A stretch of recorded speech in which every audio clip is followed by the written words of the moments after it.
வணக்கம். நான் ஜோதிடர் சூரியதேவ் பேசுகிறேங்க. ஆங்கில வருடமான திருக்கணிதப்படி 23ஆம் தேதி 9வது மாதம் 2020 வருடம் சிம்ம லக்னத்திற்கும் ராசிக்கு உண்டான ராகு கேது பயிற்சி பலன்களை இந்த வீடியோவில் பார்க்கலாங்க.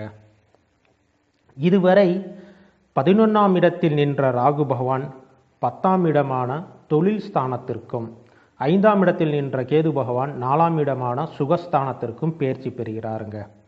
6ஆம் இடத்தில் சனி பகவான் ஆட்சி பலம் பெற்று சஞ்சாரம் செய்து கொண்டிருக்கிறார்.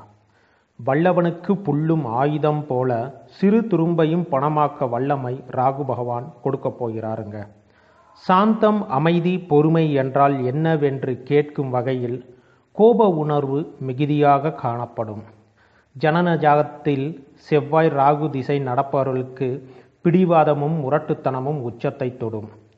மனநிறைவான சுகபோக வாழ்வில் ஆசை ஏற்படும். அதற்காக கடுமையாக போராடுவீர்கள். எந்த காரியத்திலும் துணிந்து தைரியமாக செயல்பட்டு வெற்றி பெறுவீர்கள். அதேபோல் பெயருக்கு களங்கமும் சேர்ந்தே ராகு பகவான் தருவாருங்க. மனதில் வேகமும் அவசரமும் குழப்பமும் இருப்பதால் சித்தப்பிரமை பிடித்தது போல் இருக்கும். வெற்றி கிட்டினாலும் மன அமைதி கிட்டாது. ஜனன ஜாதகத்தில் லக்னாதிபதியும் சந்திரன் சரியில்லாமல் இருந்து ராகு திசை நடந்தால் மேலே சொல்லப்பட்ட மன பாதிப்புகள் அதிகமாக இருக்கும். யார் செய்த பாவத்திற்கோ நான் தண்டனையை அனுபவித்து கொண்டிருக்கின்றேன் என்ற ஆழ்மன வேதனையை வெளிப்படுத்தும். குலதெய்வ வழிபாட்டில் சடங்குகளில் தடையும் தாமதமும் இருக்கும். ஃபேமிலி பார்த்தீங்கன்னா தாய் தந்தையருடன் கருத்து வேறுபாடு ஏற்படும். சொல் பேச்சு கேட்காமல் தங்கள் வாரிசுகள் பிடிவாதம் பிடிப்பார்கள். சில குழந்தைகள் தந்தையை பிரிந்து தாத்தா வீட்டிற்கு செல்வார்கள். அல்லது நீங்கள் தொழில் வேலை காரணமாக குழந்தைகளிடம் இருந்து பிரிந்து வாழ்வீர்கள். தம்பதியர்கள் ஒருவருக்கொருவர் தெரியாமல் பணம் பொருள் பரிமாற்றம் செய்வதால் பிரச்சனையில் மாட்டி தவிக்க வேண்டி வரும். இதனால் தம்பதியர் பிரிவதும் கோர்ட் கேஸ் என அலைய வேண்டி வரும். உங்கள் குழந்தைகள் தவறான வழியில் நட்பு உறவில் மாட்டாமல் இருக்க அவர்கள் மீது அதிக கவனம் செலுத்த வேண்டும். உங்கள் பிரச்சனையை பெரிதென நினைத்தால் வாரிசுகளின் எதிர்காலம் கேள்விக்குறியாகும். ஜனன ஜாதகத்தில் 5ஆம் இடம் குருவும் சுபத்துவம் பெற்றிருந்தால் உங்கள் குழந்தையின் செயல் நலமாகவே இருக்கும். வெளியூர் வெளிநாடு வசிப்பவர்களுக்கு சொந்த ஊர் ஞாபகமாகவே இருக்கும். பெற்றோர் உறவினர்கள் பார்க்க வேண்டும் என்ற எண்ணம் மேலோங்கும். திருமணத்திற்கு காத்திருத்தவங்களுக்கு மனதிற்கு பிடித்த மாதிரி மன வாழ்க்கை அமையும். ஜனனஜாதத்தில் 2ஆம் இடத்தில் கேது இருந்தால் திருமண தடையும் தாமதத்திற்கு பின் நிகழும். குடும்ப பெண்களுக்கு புதிய தொழில் செய்ய ஆசையும் அது நிறைவேற்றவும் செய்வார்கள். அதில் லாபமும் உண்டு. 2/6/2021 முதல் 8/2/2022 வரை கேது அனுஷ நட்சத்திரத்தில் சஞ்சாரம் செய்யும் காலகட்டத்தில் முதலீட்டில் கவனம் தேவைங்க. ஸ்டூடெண்ட்ஸ் பார்த்தீங்கன்னா கல்வியில் ஆர்வமும் அதில் சிறப்பாகவும் இருக்கும். படிப்பில் பாராட்டும் பரிசும் வாங்குவார்கள். உயர்கல்விக்கான வாய்ப்பு மிக சுலபமாக கிடைக்கும். வெளியூர் வெளிநாடு ஹாஸ்டலில் சென்று தங்கி படிக்கும் வாய்ப்பு உருவாகுங்க. கலைஞர்களுக்கு சினிமா கலைஞர்களுக்கு ராகுவால் சிறப்பான வாய்ப்புகள், புகழ், கௌரவம் கூடும். உங்கள் நடிப்பு திறன் வெளி உலகத்திற்கு தெரிய வரும். அரசியல்வாதிகளுக்கு பார்த்தீங்கன்னா மக்கள் மனதில் இடம் பிடிக்க அதிக சிரமத்தை தரக்கூடிய காலம் இது. 1.5 வருடம் போடுகின்ற திட்டங்கள் செயல்கள் அனைத்தும் விளைவாய் அடுத்த ராகு கேது பெயர்ச்சியில் அணிவிக்கலாங்க. வெற்றியோ தோல்வியோ என்று உங்கள் சுயஜாதக சூரிய கிரகம் மற்றும் 6, 9ஆம் இடம் நடப்பு திசா வைத்து முடிவு செய்ய வேண்டும். விவசாயிகளுக்கு பார்த்தீங்கன்னா புதிய விவசாய தொழில் யுத்திகள் கையாண்டு லாபம் ஈட்டுவீர்கள். பழைய வழிமுறைகள் விட்டு புதிய வழிகள் பிறக்கும்.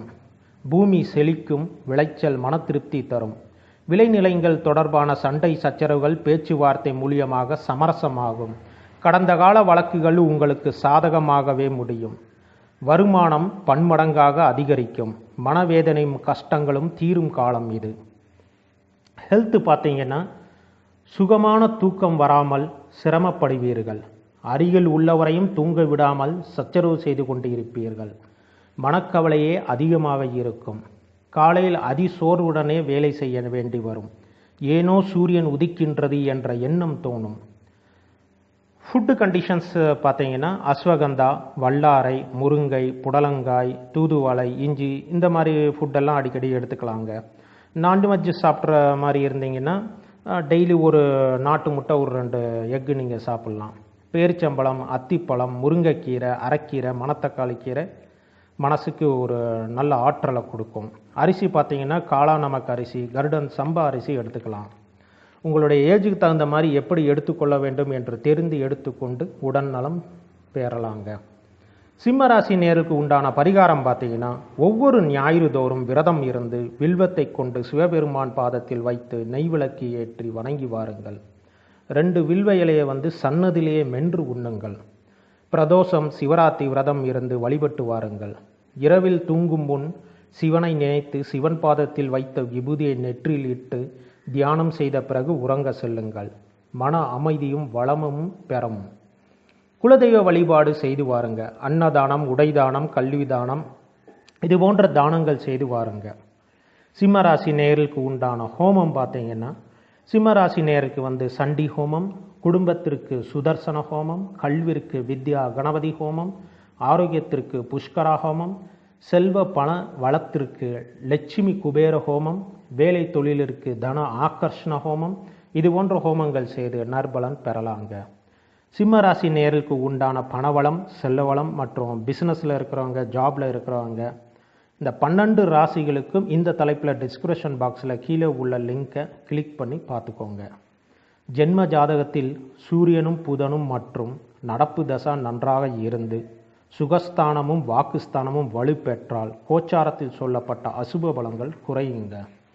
ஆக மொத்தத்தில் இந்த ராகுகேது பயிற்சியானது உங்களை எல்லா விஷயத்திலும் அவசரத்தில் செயல்பட வைத்து நம்பிக்கையை நிலைகுலைய வைக்கப் போகிறார்.